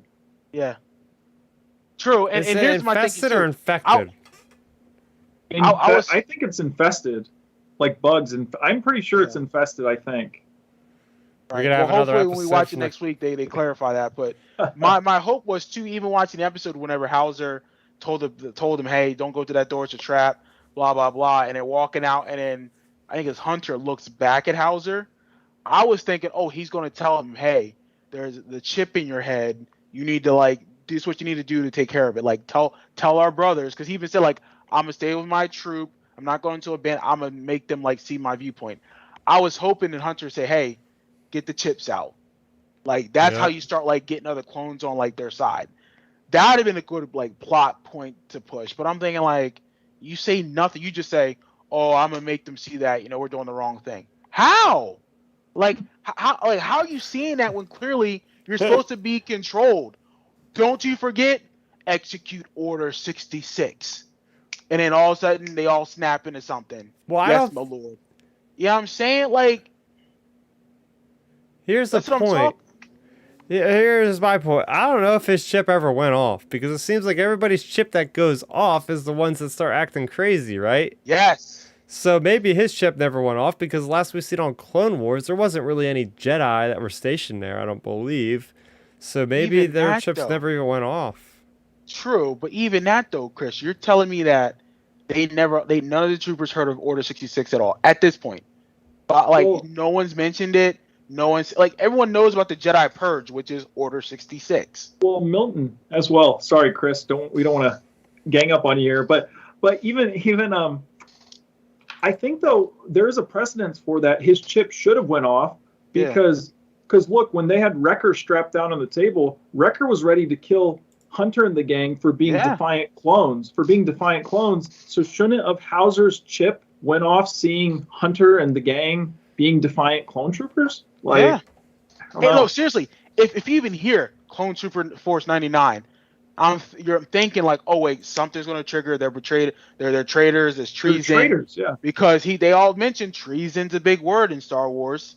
Yep. Like, again, to me that's weird. Like, why are they skipping over that? Because clearly the Kaminoans still want to be in part. They're still part of this story. They're just being ignored, which is weird though. Like, I don't care about Ryloth. I'm sorry to say that. I don't care. I want to see Empire. I want to see troopers wrecking people. I want to see where this story is going to take us. Where we know it's going to go. Well, here's the thing. They want to basically they're overkilling us with the fact that these places are under the boot of the Empire. Like we've seen that so many episodes now. I think they're overdoing it.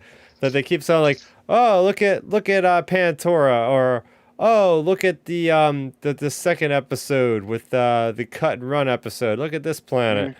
Oh, look at, it's just like, all right, I think they're overdoing it. Like, yeah, we get it. The Empire is like a dictatorship that just rules with an iron fist, and we're seeing the transition of power. But like, Ben was right. Like, I thought this was shaping up for Hera to at least join the Bad Batch crew. Mm-hmm. And that would have been okay. I would have been like, okay, but why are we getting an origin story for a character in a season 1 of a show and just letting her do her thing after the second episode she's in? Like, it almost seems like that one episode was almost a waste, kind of, right now. I mean, it's like, I think they're trying to show, hey, this is how she decides to join the rebellion in her own way, shape. Well, no, not really join the rebellion, because they don't. When we meet them in Rebels, they're not part of the rebellion, are they? I don't remember, but anyways, we get to see how like she's becoming a leader and how she takes charge and how she gets like that fighting spirit from her family.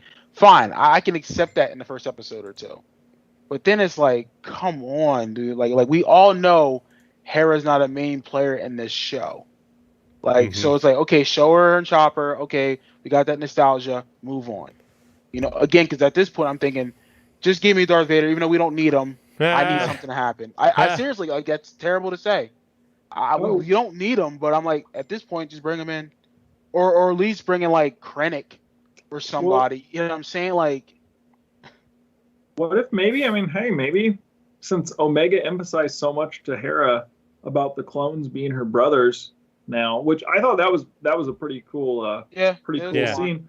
But the thing about it is, here's a little thing. What if, maybe in like the final episode or two, maybe we get Boba Fett popping in and saying, hey, I'm your actual brother here, blah, blah, blah. What if Boba, with him being younger, what if he tries to say, hey, come with me?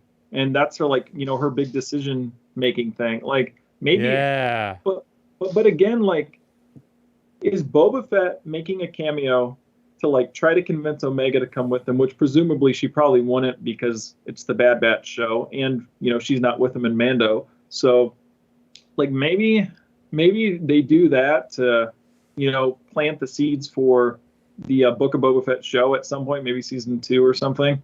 But like with this show, it's like you said, Milton. We need something. We need something. If we have these final 4 episodes, and if we get another like 2-part arc thing, I'm gonna just be so disappointed, because it's like, what are we doing here?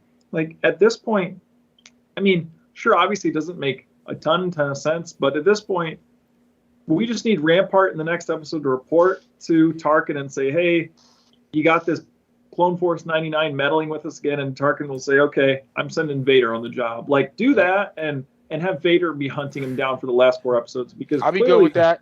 Clearly Crosshair's been just hanging out in like the cantina or something, because he hasn't been doing it. So it's like, what is going on? Or like, I mean, I guess maybe the only other thing, maybe if with the Kaminoans, maybe we just get in the final couple episodes, which is maybe ridiculous, we get like the Kaminoan like uprising, like good clones versus stormtroopers or something. Like, maybe we get that, but they have to do something big, because if we get a few more episodes like the last few we've gotten, it'll be like, what is going on? Like, there's no direction for the show. So pretty much they've abandoned, because I think, was it Tarkin talking about like training an elite group of troopers or something at one point, the guys in the black. So we're just gonna waste that storyline or that potential for nothing, because again, they're not elite, because all they're doing is guarding people, and like, that's what they do. Seriously, the last couple of times we saw Crosshair and his group of soldiers, all they've done is arrest people and just guard people. That's it.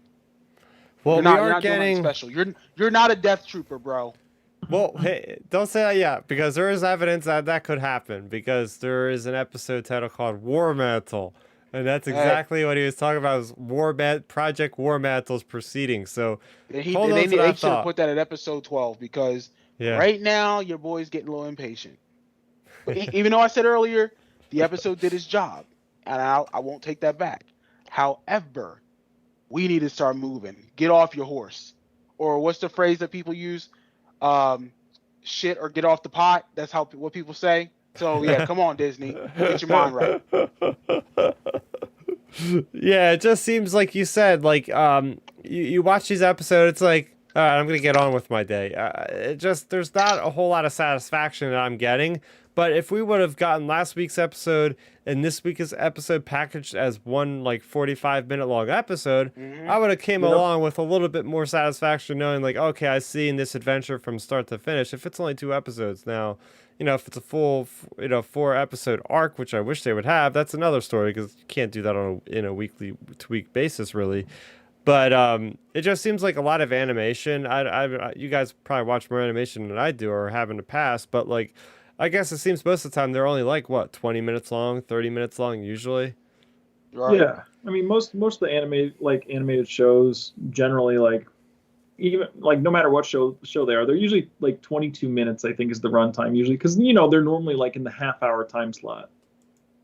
Well, I think this show, being on Disney Plus, having more flexibility than a cable network aired show, to have a playing around, like we just seen with the Mandalorian awards for the Emmys. Like, there's some episodes that were getting nominations for 30 minutes and some episodes that were getting nominated for an hour. So why can't anything do it at that point? Because they're not appealing to certain time slots anymore. They already had the 7-minute. They already seen they had the 70-minute episode. So I think it's worth voicing our opinions on like social media and be like, hey, like, what are you guys doing? Maybe if they listen to the feedback and we do it in a way that's going to be constructive and not like yelling at them, of course, like a lot of the fandom does. They don't pay attention to the loudmouths out there, but we let them. Hey, we think we want like 45-minute long episodes. Yeah. Hey, maybe someday somebody will actually listen to some people out there. They have precedence for it on Disney Plus. We just got through Loki. Every episode of Loki was like 45-50 minutes long, and that show rocked it for the most part. Like why can't live action is a totally different animal. Like, animation, in my opinion, other than of course if the story's not there, there's no excuse why animated shows should not be 50 minutes long. Right. Because you don't have to deal with the live action, like the onset or anything. Like, I mean, like you mentioned, Chris, before last week about Visions. They were shooting this show like around the world, not even like at Skywalker Ranch or anything. Like it was like a ragtag group of people putting it all together across the entire world for an animated show. So like, you know, like with this show specifically, you have all of these great creators working on it, and they're all right here stateside, presumably. So like, why are they not longer? Like, I don't get it. It would be more, and to me as well. At the end of the day, whether the episodes are amazing, bad, good, in between, whatever, at the end of the day, it's more time for people to be on Disney Plus. Because what are the odds of, like, if you get home on a Friday night and after work and you're like, oh, well, let me watch Bad Batch. You sit down, watch an episode of Bad Batch, then Disney Plus is like, hey, it suggestions like, hey, you might also like to start this Loki series. And then boom, you're sucked into Disney Plus on this. And then, so like, there's potentially more chance for you to be like sucked into more of the Disney Plus products than you would be just watching a show for 20 minutes and leaving. Yeah, I think it almost feels like maybe one of the reasons, and this is just all speculation, of course, it seems like it's almost like watering down the entire series in a way. Like this series could be like 2-parter episodes in 45 minutes, but they want to like maybe spread it out over the summertime. Being that we don't really have a lot of Star Wars content coming to Disney Plus, it's nothing like Marvel where it's like they have a month and it's a new show. Like literally all we have is like one day they're gonna drop Visions, one day they're gonna drop this Luke Skywalker special, which by the way I forgot to let you guys know that will be out on August 25th. The Luke Skywalker behind the scenes for Mandalorian, August 25th. That's a Wednesday.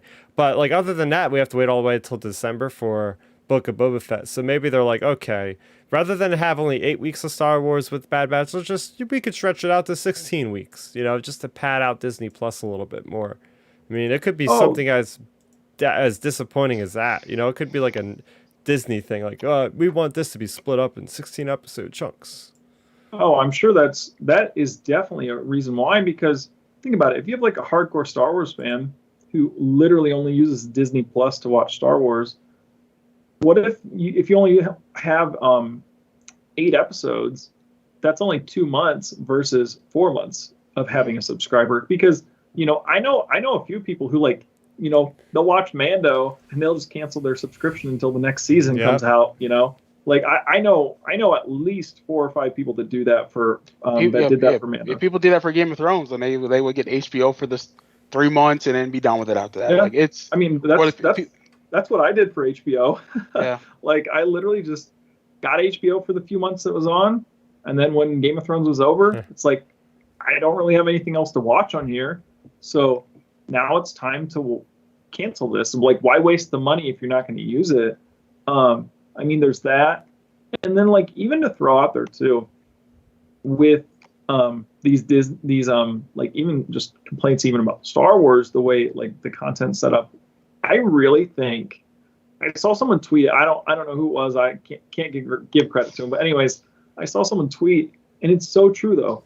Why for these Star Wars shows? I mean, sure, Bad Batch is a little different because it's an animated show, but like, why not for like the live action shows like Mando or Book of Boba?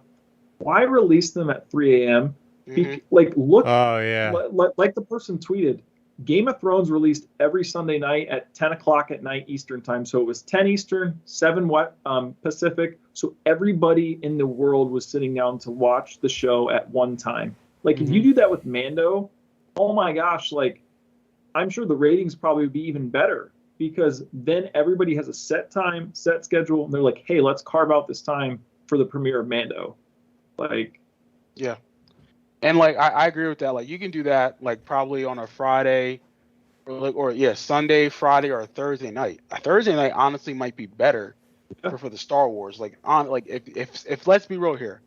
If Mandalorian season 3 said, hey, we're gonna come out every Thursday, we're gonna release at 8 o'clock Eastern time or 9 o'clock Eastern time for a 30-minute episode or whatever, 45 minutes, whatever.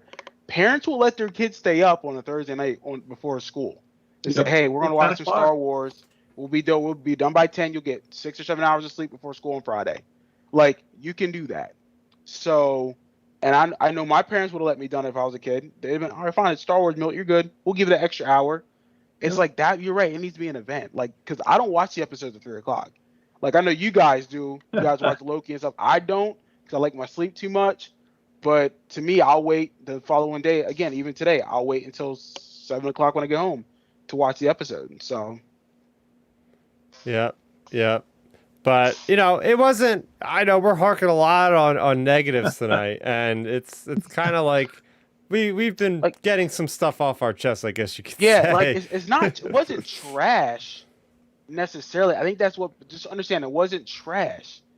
It's not yet because that two episodes ago was bad. Well, I But think like, yeah, go ahead, It's just Chris. dirty water in the desert. Yeah, it's it's just like just- we are starting to see past the BS of it's like, all right, come on, we know, give us what we really want. Stop playing. we have to kind of evaluate because we're reevaluating because we're 4 episodes away from the end, and we should by now know like the end line, like what should be That's like what I'm that saying. final conclusion. And it just doesn't seem like we're there. I know there was speculation of Ryloth. Maybe that could be like the final 6 to 6 episodes. And now that it clearly isn't, it's like, okay, like where are they going now? Like we know that there's like 3 plot lines between, the Kaminoans, between Bad Batch and Omega, and between what's going on with Crosshair. And Crosshair's the new Crosshair's starting to storyline, get though. there. Is it? I mean, Crosshair's a new storyline because he just asked to hunt them. So that's a new storyline. We just got introduced, basically. Like, well, we've always been following Hunter though, or not Hunter, Crosshair. We've always been following him since like he defected, kind of. yeah. Yeah, Well, I mean, we've been following him, but he hasn't done anything. Yeah, That's true. the thing. Like now he's gonna do something. So Ben's right.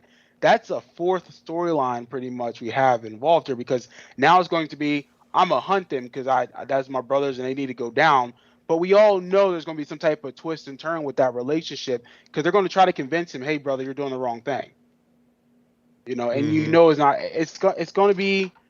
I don't know. Again, we're saying it right here. We don't know where this is going to end, or how is it going to end, or where it's going to go, which is a problem. I'm not saying I want to be spoiled, but I at least want to have an idea. Okay, I can see the map in it this way. I don't know. Yeah. So, a couple cool things I will point out to bring some light to this conversation is whether or not you like the Rebels characters in here. I think they had a great representation, and especially in this episode, I love seeing Chopper just electrocuting droids and electrocuting clone troopers. That was fantastic. Seeing Chopper do Chopper things, seeing Hera like flying that ship around, causing havoc, blowing up the communications array. That was a lot of fun. Like actually seeing her get her wings, and getting that origin story.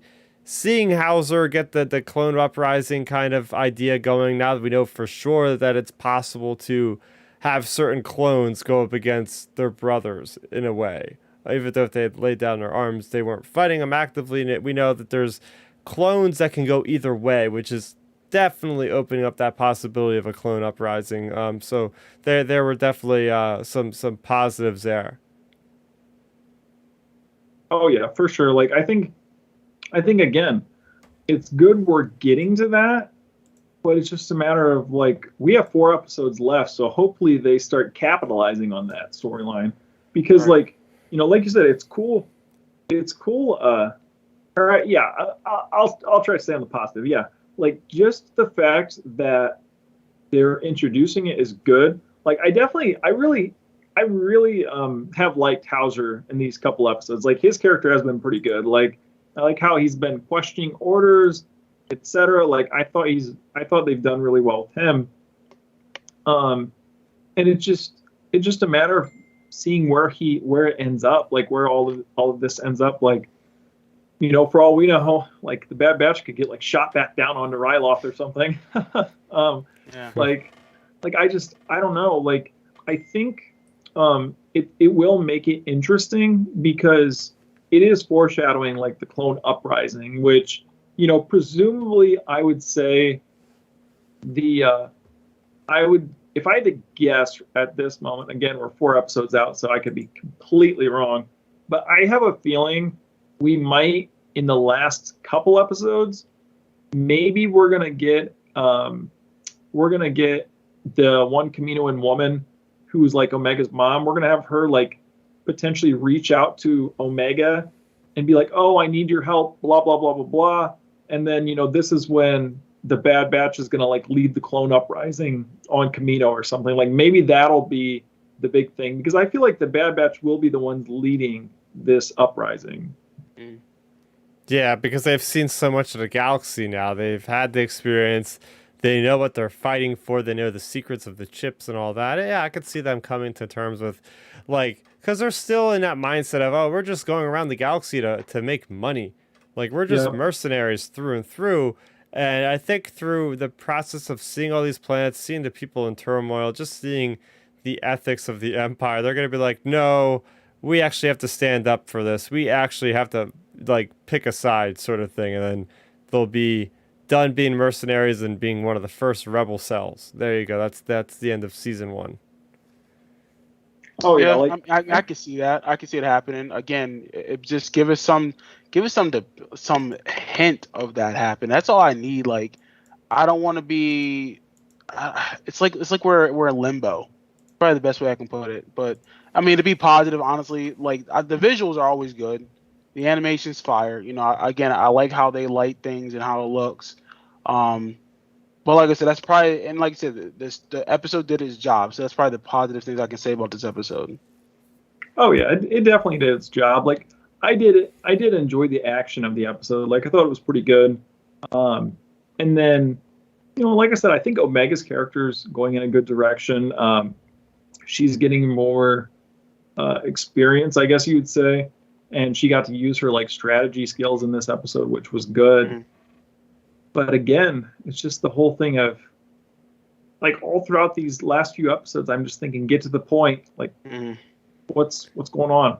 Well, we were like more than halfway through the episode, I believe, and we hadn't even made up a plan of how to get them out of the capital city yet. So at that point, I was like, oh, maybe they actually are going to make this into like a whole like fully fledged like end like last quarter of the season, or it's all going to be on here. And then within like 2 minutes, it came up with the plan and like got everybody out of there in like the last like maybe 8 or 10 minutes. I'm like, well, so much for that idea. They ended that pretty quickly. Yeah, I mean, like Omega said, like come up with a plan to convince Hunter. They had to convince him, and I guess it worked. Again, like it was very simple. There's really nothing else I can say about that, man. They just had to convince him, and it worked out. Yeah. Well, I think we've had enough to say about episode 12 of The Bad Batch, so I'm going to start it off with my score this week around.